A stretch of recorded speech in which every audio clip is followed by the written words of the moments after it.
Hey guys, welcome to today's video, and today it's an Avatar what if. And it's what if General Iroh left Ba Sing Se with Aang and Katara. So, I know Iroh stayed for a reason, and it wasn't just the reason to help Aang and Katara get away. It was because he could see what was coming. He wanted to train in secret and help the White Lotus take back Ba Sing Se. He knew that he couldn't save them, he couldn't save a city on his own. And Aang, in the state that he's in, he couldn't help at all. Neither could Katara. So, we'll say that Iroh shot a lightning blast at the roof of the underground city and crashed down a wall of rocks. And before the Daily agents could clear the path, Katara has managed to waterbend them out of there and escape to Appa and get away. So Zuko felt even more pain now, not knowing where his uncle was, knowing that he'd fully betrayed him. And he couldn't see him to try and apologise for what he'd done, or to try and convince his uncle that what he did was wrong, to try and make himself feel better. So Zuko's pain is a lot more, and he never comes to terms with the fact that his uncle was doing what was right for him. His struggle is more intense, and he never finds out that Avatar Roku is his great-grandfather. He never knows this bond between the Fire Lord and the Avatar. So Zuko's struggles are more intense. But now we get to Aang and Iroh. So this automatically means that Aang has one of the most powerful firebending teachers in the world.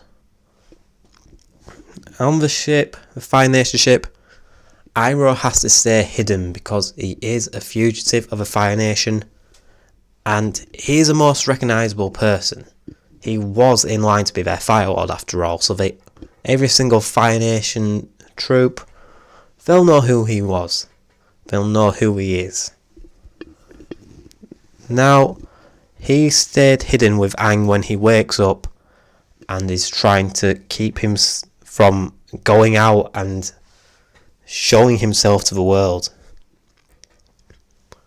So Iroh joins Katara, Sokka and Toph as they chase down Aang. So this will change their journey into the Fire Nation. Iroh has to get a better disguise. He removes his beard and shaves his head completely. So he looks completely different and really unrecognisable. During the time where Aang was unconscious, Iroh had begun his training. He's strengthening himself up, he's losing his weight, he's getting strong again.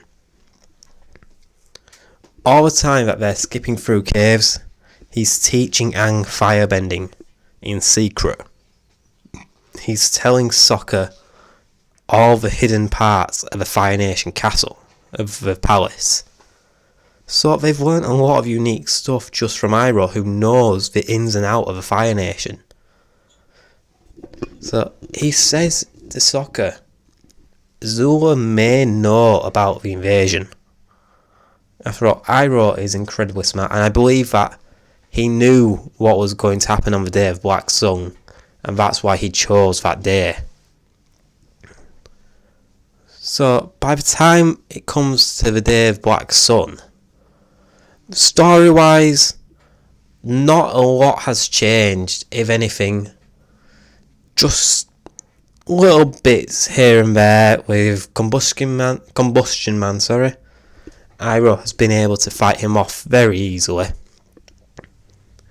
And the whole gambling thing with Toph and Katara, that really didn't happen, and Toph never got that closer bond with Katara because Iroh was there to give her a lecture.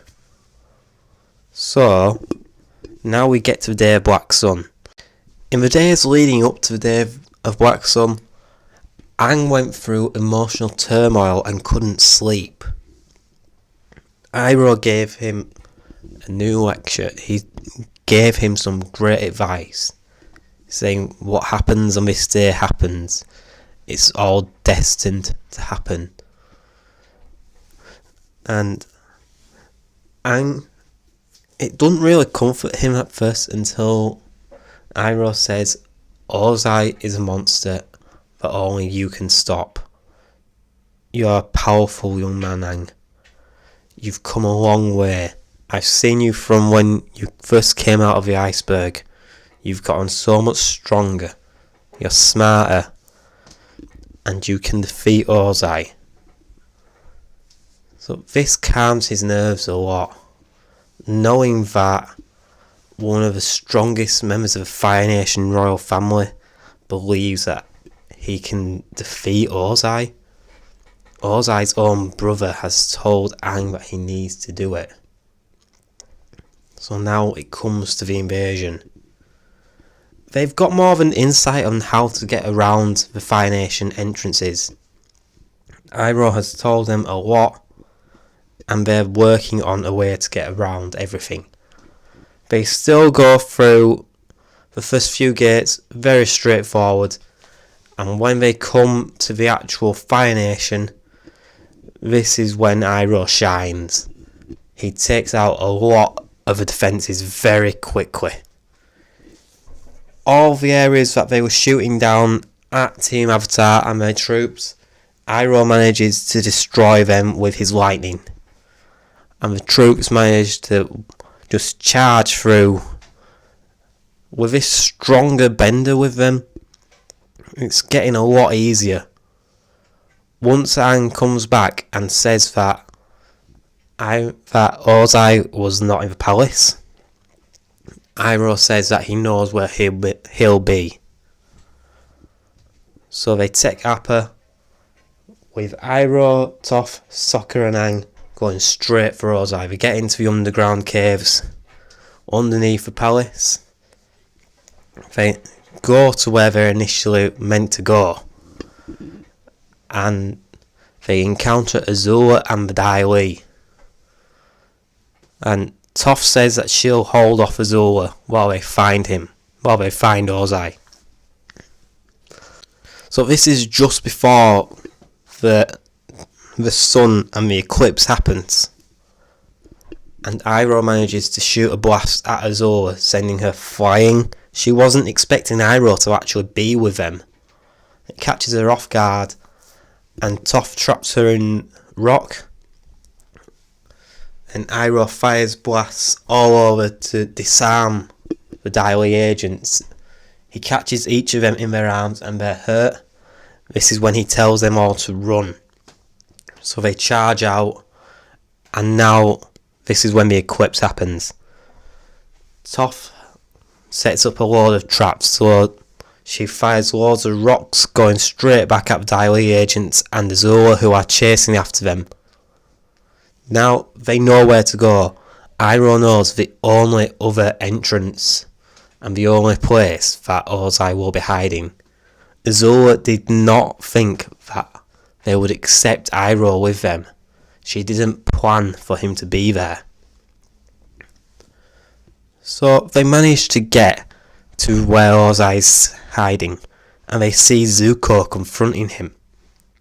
They walk in just as he says, "It's the Avatar's destiny to defeat you."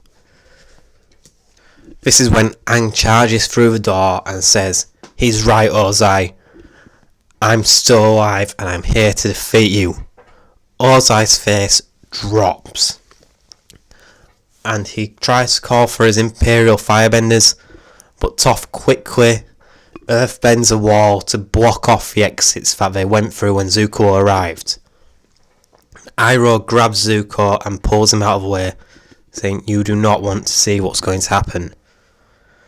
So Aang traps Fire Lord Ozai. He makes him unable to use his arms and his legs. Just as Aang puts his staff to Ozai's face and says, "The war's over. You've lost." The eclipse ends. And Ozai fires. He firebends from his mouth straight towards Aang, hitting him straight in the chest and sending him flying into the wall. Aang is incredibly hurt. This is when Toph tightened the earth that's around Ozai and fires a load of rocks at him. This does seriously hurt Ozai. And now he's disarmed. His Imperial Firebenders can't get in. Iroh's guarding the entrance of Dai Li and Zula can't get in. But Aang is hurt. Seriously hurt. And Katara isn't there to heal him. So guys, I'm going to leave it there. I've really enjoyed making this one. So if you guys, you want to comment on this, tell me what you think. I'd really appreciate it. I want to start making more Avatar what ifs as well. So please let me know what you think below, guys. And if you liked it, please remember to like and subscribe. And I will see you all next time. Bye.